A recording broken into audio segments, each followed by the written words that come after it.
Overthinking को तुम्हें खत्म करना है, ये ठीक ही है, बट ओवरथिंक तुम करते हो या ये खुद ब खुद हो जाता है? खुद ही तो होता है।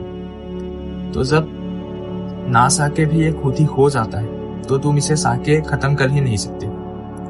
हाँ, कुछ प्रैक्टिसेस है जैसे breath works, journaling, present moment को पकड़ना, लेकिन इससे थोड़ा राहत मिलता है। फिर से ये कभी भी नहीं आएगा ऐसा नहीं होता है, बट फिर भी ये खत्म हो सकता है हमेशा के लिए, लेकिन तभी हो पाता है जब तुम्हारा अप्रोच इसे खत्म करने की बजाय किसी और पे रहेगा।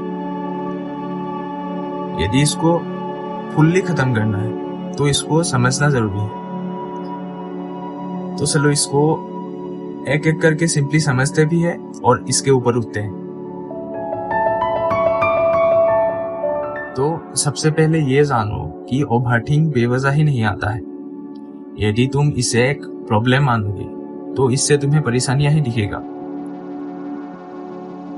असल में ये जितना प्रॉब्लम है उतना ही तुम्हारा जर्नी में, एवेकनिंग में, तुम्हारा इनर ग्रोथ में एक रोल निभाता है। अब तुम एक चीज ऑब्जर्व करो जिससे तुम्हें खुद दिखेगा कि ये क्या रोल निभाता है।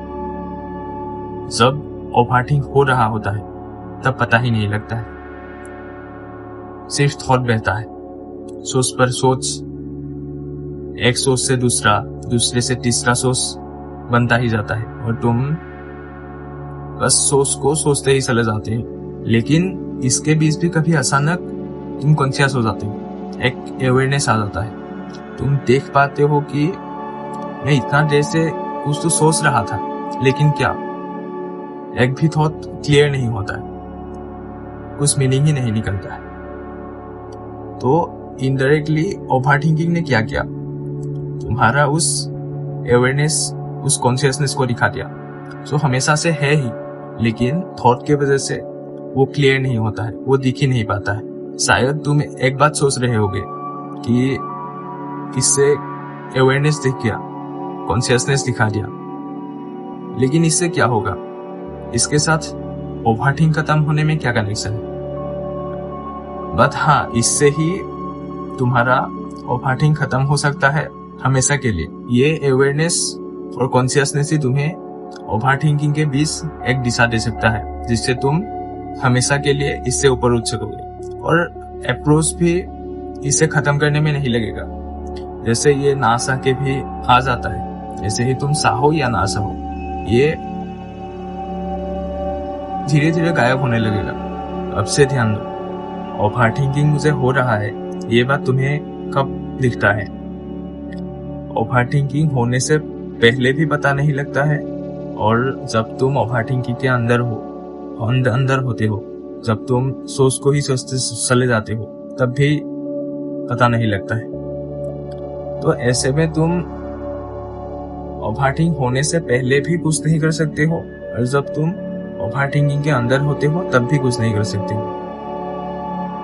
जो थोड़ी देर पहले बताया था कि जब तुम सोचते सोचते थक जाते हो, तभी तुम अचानक रियलाइज कर पाते हो कि हाँ, मैं कुछ सोच रहा था। तभी तुम्हें एक अवेयरनेस आ जाता है, एक कॉन्शियसनेस आ जाता है, तुम देख पाते हो। तो जो भी हो सकता है इसी अवेयरनेस, इसी कॉन्शियसनेस में ही हो सकता है। यही एक टर्निंग पॉइंट हो सकता है। तो क्या होता है ये देखते वक्त, मतलब उस अवेयरनेस में तुम्हें एक गैप मिल जाता है 2 या 3 सेकंड के ओवरथिंकिंग के बीच। और यदि तुम ऑब्जर्व करो तो तुम्हें दिखाई पड़ेगा कि जब ऐसे थक के, सोच के थक के तुम्हें एक गैप मिलता है, तो तुम उसी वक्त पर ब्रेथ लेते हो ऐसे थक कर। वो नेचुरली एक डीप ब्रेथ हो जाता है।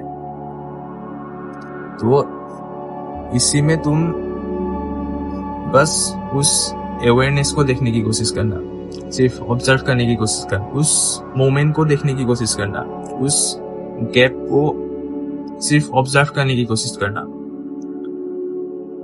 हाँ, जब तुम ऐसे ऑब्जर्व करना चाहोगे तो थॉट आना बंद नहीं होता है, तब भी थॉट आ सकता है, लेकिन इससे मतलब उस गैप के वजह से तुम्हें ऑब्जर्व करने में आसानी होती है, क्योंकि तब तुम्हें एक समझ हो जाती है उस अवेयरनेस के वजह से, उस गैप के वजह से। और जब तुम ये दौड़ने वाले थॉट्स को देखने लगते हो तो कभी एक डिस्ट्रैक्शन भी हो सकता है।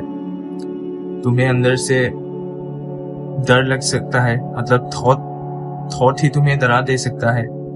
एक गिल्ट हो सकता है, तुम्हें कभी खुशी होगा, कभी दुख होगा, लेकिन तुम उस इमोशंस को यदि पकड़ लोगे तो फिर से थॉट बहने लगेगा। तुम बस ये कोशिश करना कि जो भी थॉट तुम्हें जो भी दिखाए, बस तुम उसको रिएक्शन ना करके सिर्फ देखने की कोशिश करना। सिर्फ ऑब्जर्व करने इसीलिए बार बार बोल रहा हूँ क्योंकि जब तुम ऐसे थॉट में खोते हुए तुम और वापस देखने वाला तुमको देखने लगोगे तो तुम्हें एक अंदर से समझ हो जाएगा, तुम्हें एक डिफरेंस दिखने लगेगा। थॉट में खोए हुए तुम में कैसा महसूस होता है, मतलब तुम्हारा दिमाग पर जब तुम थॉट में खोए रहते हो तो एक हलचल होता है, और जब तुम सिर्फ देखते हो तो तुम्हें कैसा महसूस होता है, मतलब दो क्लियर स्टेट दिखने लगेगा तुम्हारा दिमाग का। तब क्या होगा, जब ऐसे बार बार देखोगे तो तुम्हारा कॉन्शियसनेस को एक समझ हो जाएगा, वो धीरे से इवॉल्व होने लगेगा। जब फिर से ओवरथिंकिंग आएगा तो उसी वक्त कॉन्शियसनेस उसको पकड़ लेगा, तुमको उससे दिखा देगा, और धीरे धीरे तुम्हारा एक सेकंड नेचर डेवलप होने लगेगा, ऑब्जर्व कर पाने वाला। तो ऐसे में ओवरथिंकिंग पकड़ बनाने का कोई सवाल ही नहीं उठता है। जब तुम ऐसे ऑब्जर्व कर करके अपने कॉन्शियसनेस को इवॉल्व कर लेते हो तो जब फिर से ओवरथिंकिंग आएगा या तुम सोच को पकड़ोगे तो तभी तुम्हें खुद ब खुद दिख ही जाएगा। तो ये तुम्हारे ऊपर होगा, तुम थॉट पे खोते जाओगे या उसको बस देखोगे। और ये 1 या 2 दिन में नहीं होगा, पहले पहले तुम्हें थॉट्स तंग कर सकता है, लेकिन इसके साथ तुम जितना देखने की कोशिश करोगे उसके साथ तुम्हारा ऑब्जर्वर नेचर स्ट्रॉन्ग होता जाएगा। तो ऐसे में ओवरथिंकिंग धीरे से खत्म होने लगेगा ही, और उसके साथ तुम्हारा एक नया नेचर डेवलप होते जाएगा।